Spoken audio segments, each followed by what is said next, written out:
Welcome back to the NFL Draft Prospect Series here at FTN. I'm Mike Randle, your host. You can follow me on Twitter at RandleRand, and we have continued. We have gone through all the skill positions: quarterback, running back, wide receiver. We're talking Senior Bowl. Who do you keep your eye on? The answers come from our main guy, Jeremy Popielarz. He comes in to give us tight ends. He's given us fantastic insight, nuggets, what measurements are correct, what are not correct, and who looks good. Follow him on Twitter. He's got more videos than anyone with these prospects at Popes FFH. Jeremy, we are going to finish it off with tight ends. You ready, sir? Oh, I'm ready. Tight ends will probably roll through this in like 5 minutes. No, they're not super exciting this year. Tight ends are tough, even as rookies. They don't really tend to have a huge contribution in the NFL. But they're still worth talking about, and it's a pretty good class here at the Senior Bowl. So, yep, usually great athletes. They take time to develop, but of course, just tremendous athletes and guys who, if they find the right spot, can definitely pay off here, especially for dynasty rosters. Let's head out to Oregon State. Luke Musgrave, big guy, 6'6", 250. Did he measure that way down to Senior Bowl?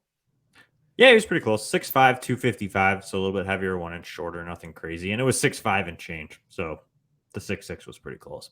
But Luke Musgrave, dealing with injuries throughout his career, kind of has left him under the radar a little bit, we'll say. But in 2021, it's the only season he had 10-plus games played. He had 22 receptions for 304 yards and a touchdown. Pretty good for a team that's not overly productive in the passing game there in Oregon State. It leans heavily on the run game. So, but he does well attacking the defense vertically through the seams. He's pretty fluid, and he's versatile. He's able to line up kind of on the line in the slot and or kind of even outside at times. So that's always a plus for tight ends in the NFL. We see it nowadays. They like to move them all around. Fluid runner, doesn't really create a ton of separation. Most tight ends tend to not, especially this class of groups that we're going to talk about, that they all have the same issue. Doesn't separate very well. Not really sudden, but does well in zone. Most tight ends do kind of find the soft spot, big target for their quarterback. When it comes to the blocking game, which is pretty important, even in fantasy, because if they can block, they get on the field.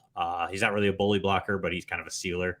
Does okay on the edge in the perimeter and screen game. So, well, second guy, and I think you're going to say a lot of the same stuff, and we see this with tight ends. You have to be able to block. The question is, can Will Mallory of Miami block enough to get on the field? Yeah, Will Mallory came in 6'4", 239, over 1,500 receiving yards and 14 touchdowns at his time in Miami. Last season, he set career highs with 538 yards. He also scored 3 touchdowns. This was his 3rd straight season of 300-plus receiving yards.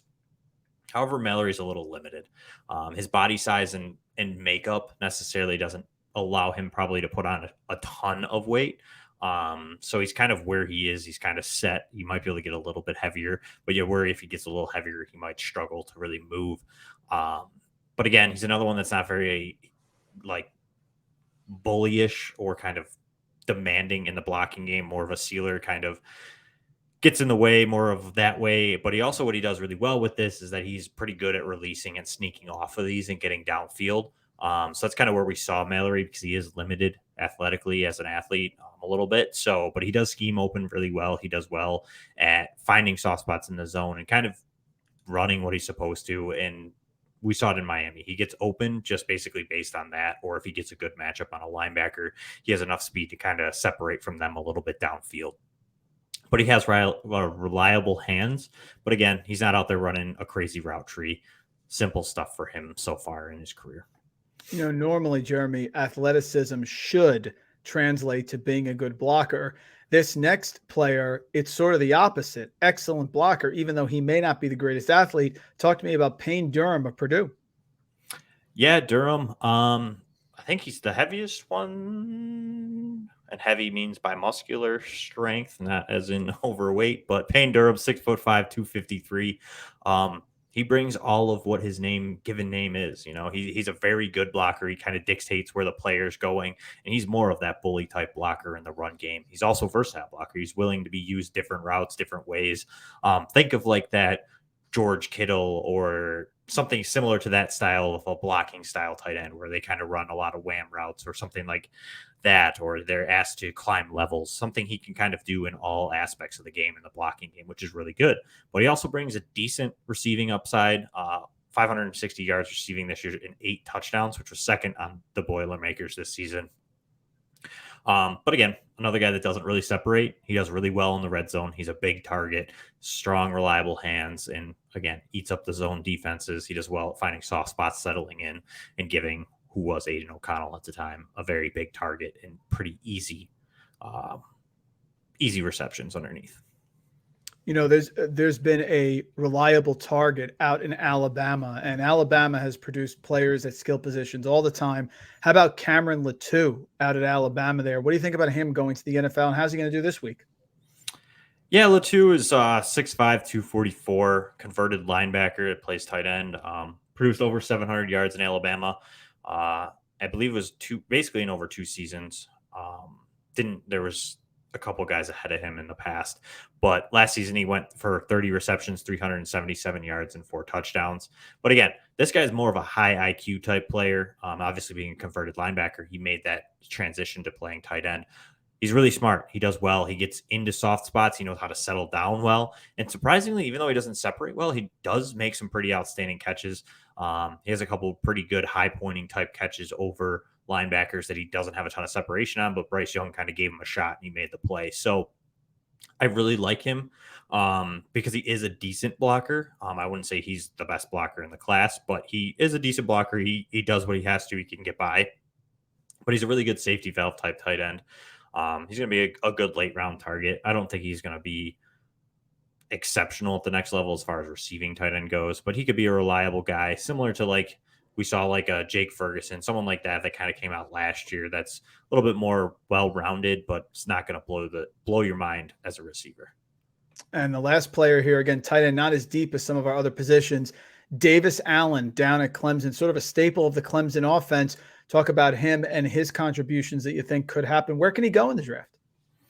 Yeah, Davis Allen, 6'5", 246, a little bit lighter, but more athletic. He's an above average athlete at the position.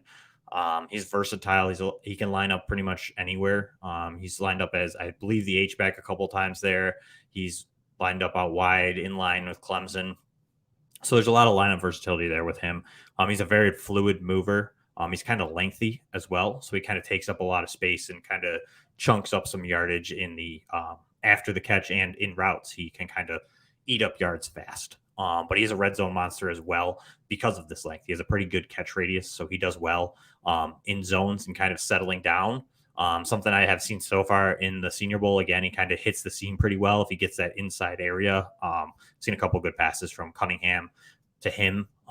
But I've also seen him where he kind of sits on routes. He doesn't necessarily tack the ball when it's coming to him.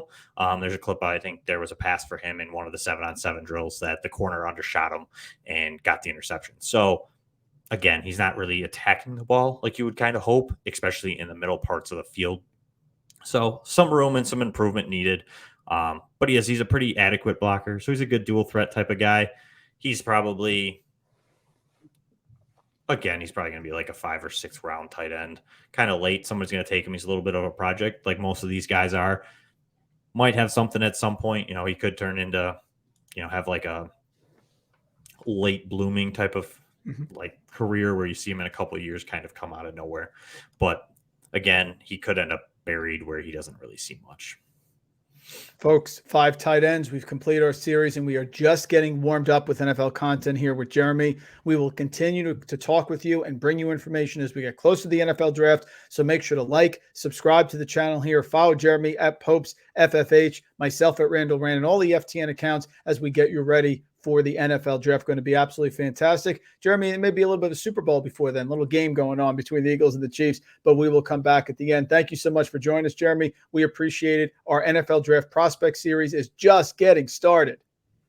Thank you for having me. I'm excited.